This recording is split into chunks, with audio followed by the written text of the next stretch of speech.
Yeah, I don't intend to gain another yard. You blitz all night! All right, everyone, this is Talent Online Big Blue, bringing you the best in New York Giants sports talk and entertainment. Having a lot of fun with the new Instant Replay 360 System soundboard. Oh, we got all the special effects in the soundboard now. Now I got it all in front of me. I'm like a magician. I don't know what I am. I'm launching mission control here. I want to talk about the Giants again, of course. I want to talk about the NFL Combine. I want to talk about a couple of stories come out. I want to talk about Daniel Jones and the Washington Commanders. I want to talk about Sterling Shepard.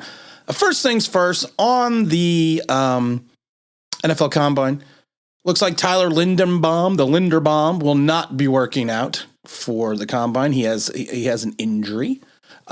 So he will be skipping the workout. So that is going to be an interesting thing to take a look at, because you know what? That's someone that some Giant fans have high hopes on, and kind of like maybe a Creed Humphreys that they're thinking that he's going to turn out to be. But right now he is a little bit of an injury, so he's not going to be able to work out. Also, Malik Willis will not be running the 40. He will not be participating in any of the drills. He will, though, be throwing. And honestly, that's what I want to say. He's saving everything else he said for his pro day. So I'm kind of curious about that. Not really curious about that. You know what? There's nothing for him to gain at this moment. The majority of scouts have him as the number one quarterback off the board right now. So it's better. You know what? It's better to work out in a controlled environment in his pro day and do all these things. I think that's going to be later, sometime later in March. I think it was either 21st or 26th. I don't remember what day his pro day is going to be yet. So those are two stories that I see coming out of the Combine right now. We also have the story where the Giants are asking Sterling Shepard to take a pay cut to stay on the team. And you know what? This is kind of expected. I was thinking about this, and they're calling a significant pay cut. And I was thinking about this because of the fact that right now his salary's $8.475 million. They're looking at maybe having him around the minimum for a player of 6 years of service times, which would be 1 point something million. Right now, there's a dead cap number of 12.4.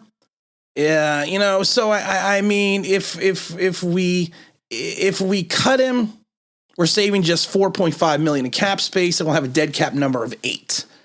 So I mean, it would be beneficial, and it would behoove the Giants to keep him on the roster, because also the fact, we've said this a million times, you can't keep devoiding the roster of talent and hoping you're going to find someone in the draft or find someone in free agency when you know you don't have significant money. So if he would be amicable situation for both teams and he could take a pay cut, I don't think he's going to go down to 1.3, but I would say that if you get him down 3 to 4 million, if not, and maybe 3 million with incentives, I mean, it would be I think it would behoove both parties to do that, because of the fact that we're still going to need wide. Like I said, you can't keep cutting all these guys and be like, it's okay, we'll just keep cutting everyone. You still need wide receivers. You still need players on your team. So it would be interesting to see how this one plays out. Also, we've seen now that Daniel Jones. It was an interesting comment. I didn't talk about it yesterday, but it was an interesting comment about Daniel Jones that Deshane had during his press conference at the Combine on Tuesday.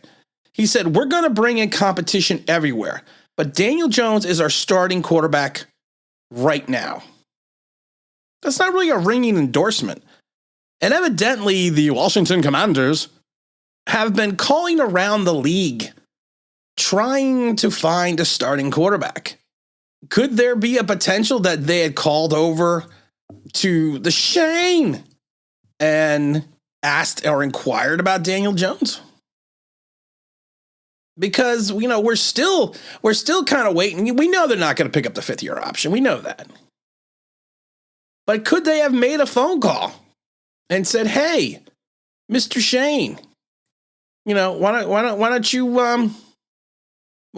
you see what's interesting?" Because the GM for the Washington Commanders came out and said, we feel we have canvassed the league effectively. We've spoken to every club that has a quarterback who might be available. And like I said, Shane said, Giants are open for business. And like I said, the fact that he said, we're going to bring in competition everywhere, but Daniel Jones is our starting quarterback right now. Not the biggest ringing endorsement. And we know he's been scouting. The Shane is our old buddy Malik Willis now for quite a while. He scouted him twice when he was in Buffalo. He scouted him, in the Syracuse game and the Ole Miss game. So it'd be interesting to see. Could there be a deal in the works? I doubt it. You're never going to trade. First of all, you're never going to trade a quarterback within your division. That's never going to happen. Because you don't want to have to face this guy 2 days.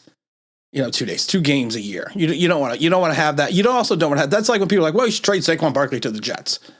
You got to trade Saquon Barkley. You got to get him out of the building. You got to move him out of the building. You can't keep him. You can't keep him in MetLife. You got to send him elsewhere. There's also talk right now that Evan Ingram could be getting a pretty big contract for in reference to in free agency. And I've said this before. For Evan Ingram is 27 years old. He's got 262 career receptions. Yeah, he had lofty expectations for the team. Or the team had lofty expectations for him.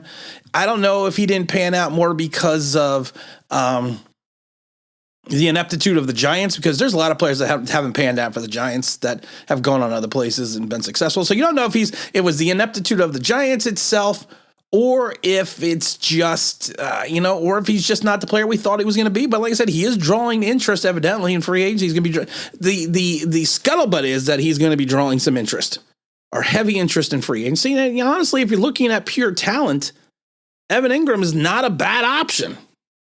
He could be an H-back. He could be a wide receiver. He could be a tight end. He could play multitudes of positions on the field. It's just sometimes I think the Giants just didn't use him to the correctness in reference to his ability. And I think that's kind of where we're at right now with Evan. And he's not going to be back. I even said if he would come back on a team-friendly deal, I would bring Evan Ingram back, and I would have him work with Brian Daboll. Oh, yeah, the Kafka. We all know Brian Daboll's going to call the plays. It's going to be an Eric Bieniemy situation from 2 years back where he installed the game plan and Andy Reid called the plays on game day. We all know this. At least most of us know. At least most of us intelligent fans know that. But it's going to be interesting. It's going to be interesting to see what's going on. We got a lot of work coming up here before getting under the cap by March 16th. By 4 p.m. Eastern Standard Time. They did a good point, clearing out almost $5 million over the last day, so we got to see what happens. And again, this is also, for if you're not an OG Online Big Blue member, I released the Online Big Blue Top 51 NFL Draft Prospects. That dropped a day early. If you're an OG member, go to the OG member comment section only, and you will see the list of 51. I think we're going to do a show on Friday where I break down the entire list. So that'll be fun. It'll either be a show or a stream. I haven't decided yet. We'll also have the big stream on Sunday, 10:30 Eastern Standard Time. We're going to have a lot of fun talking about the draft, talking about the combine and everything else going on. We got 2 big special guests coming in to help me move this show along. And again, this is Tim with the Online Big Blue, bringing you the best of New York Giants sports talk and entertainment. And as always, if you could you subscribe, ring the bell, you know what I mean? That'd be awesome.